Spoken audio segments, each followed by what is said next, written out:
닥터빌드 시청자 여러분 안녕하세요. 이번에는 소규모 건축 공사의 착공 후 공사 중단 현장에서 기생하는 대부업체 행태에 대해서 말씀드리도록 하겠습니다. 사실 이러한 내용을 유튜브의 소재로 삼아야 되나 하고 고민을 많이 하였습니다.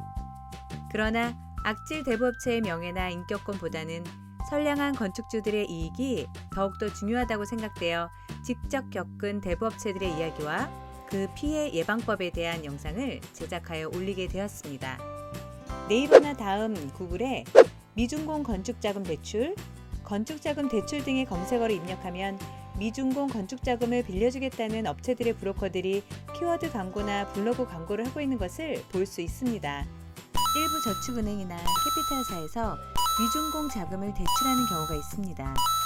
이러한 경우에는 심사가 상당히 까다로운데 건축주의 신용을 평가하고 매매나 전세 분양 후 대출금을 회수해야 되기 때문에 분양성을 엄격하게 검토하고 공사대금 지급 내역을 통장 등을 통해서 입증해야 합니다.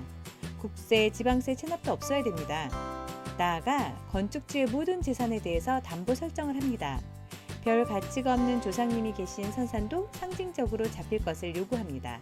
저축은행이나 캐피탈사를 선택한 건축주는 여기저기를 찾아다니면서 하소연도 하고 부탁도 합니다.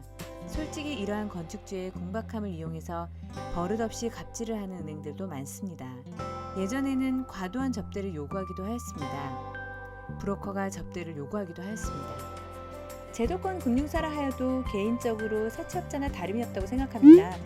다만 이들은 제도권 내 금융사이기 때문에 대놓고 불법을 저지르진 않습니다.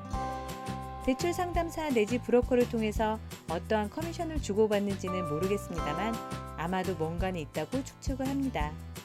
물론 서울에 본사가 있는 유명한 저축은행들은 이러한 소소한 불법을 저지르지 않을 것입니다. 이들은 기간이지만 수수료나 중도상환 이율 등을 포함해서 이자 제한법상 최고 이율을 육박한 실질적인 이자를 받습니다. 준공 후 분양이 지체되면 건축주에게 엄청난 압박을 주고 할인 분양을 강요하기도 합니다. 사실 사전에 할인 분양폭 등의 약정을 해야 대출을 해줍니다. 다세대나 연립주택, 아파트처럼 집합건물은 준공 후 세대별로 분양이나 전세를 놓고 분양하는 경우 세대별 설정을 해지하면서 대출금을 변제하는 것이 상식인데 이러한 업무에 비협조적으로 나오기도 합니다. 접대 강도가 약해서 그런 건지 그건 잘 모르겠습니다. 보통 준공 후 전세대에 대해서 담보 신탁을 하게 되며 세대별로 분양이나 전세를 놓게 되면 세대별 갚아야 되는 금액을 변제하면서 해당 세대의 신탁 등기를 말소해 줘야 하는데 저축은행이나 신탁사와 협조가 잘 안 되기도 합니다. 그리고 미리 매수 예정자나 전세 예정자들에게 보여주는 서류가 필요합니다. 가령 301호의 전세를 놓을 때는 얼마를 변제하면 301호에 대해서 임차인의 최선순위를 보장한다. 또는 301호를 매매할 때는 매매대금으로 얼마를 변제하면 301호에 설정된 신탁 등기를 말소해 준다. 라는 신탁사의 확인서가 필요한데 이러한 업무 협조를 받기가 쉽지 않습니다. 수분양자나 공인중개사무소에서 신탁사 직원에게 전화를 해도 안 받거나 왜 그런지 전화도 불친절하고 말도 안 되는 대답을 합니다. 이러한 경우 신탁된 물건에 대한 분양이나 전세 업무에 상당한 지장을 받게 됩니다.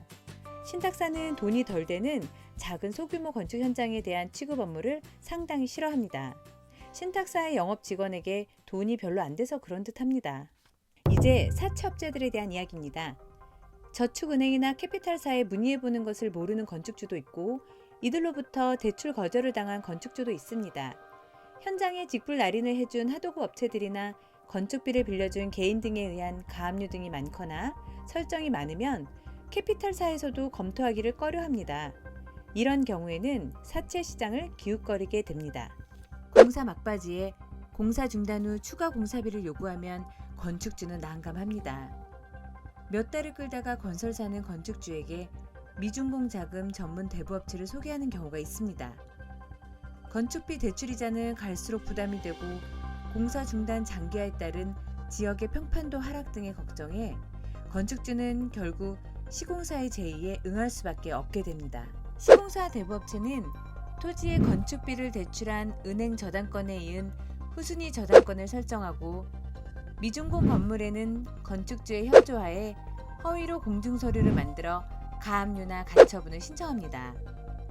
그러면 법원은 가압류 가처분의 대상을 만들기 위해 촉탁 등기로 보존 등기를 진행시킵니다. 이어서 보존 등기가 된 미준공 건물에 대부업체는 1순위 저당권을 취득하게 됩니다. 이러한 과정을 거쳐서 사채를 얻어 시공사에게 지불하지만 이 돈 또한 시공사는 유용을 하고 이런저런 이유를 들어 또다시 공사를 중단시킵니다. 결국에는 대부업체로부터 얻어쓴 금원을 변제기가 도래하고 대부업체는 미준공 현장을 경매 청구하게 됩니다. 대부업체와 내통한 시공사는 허위 유치권을 행사하면서 경매가액을 떨어뜨립니다. 결국에는 대부업체가 저렴하게 낙찰받고 시공사는 공사를 완공하여 대부업체는 완공된 건물을 날로 먹게 됩니다. 물론 이에 협조한 시공사도 이익을 나눠 먹습니다.